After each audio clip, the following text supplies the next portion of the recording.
Hey, this is John Carlos, and I am very excited to review for you guys the Star Wars Black Series action figure of Darth Maul from the Clone Wars.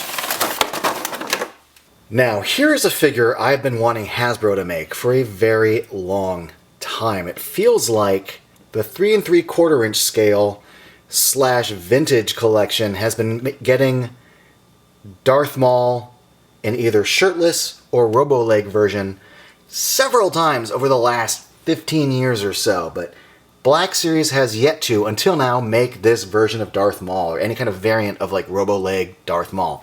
So glad we finally have this. And it does not disappoint.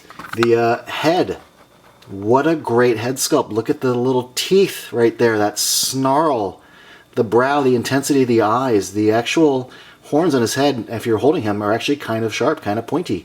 I love the articulation at the base of the neck.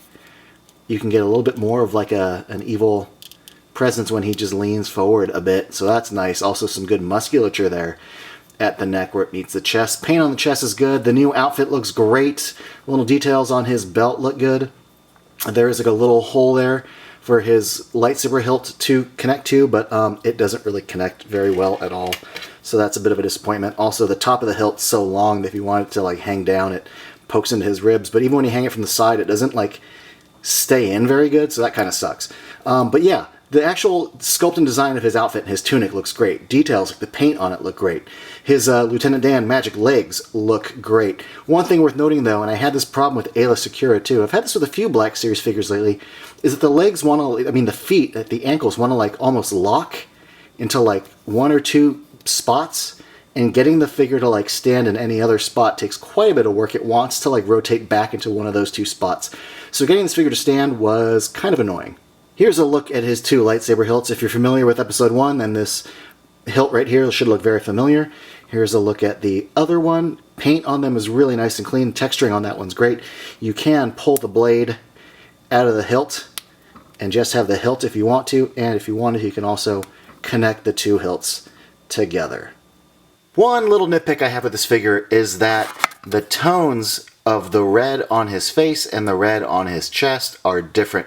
In the animated series, the Clone Wars, they're the same red, but on this figure, the face is much darker.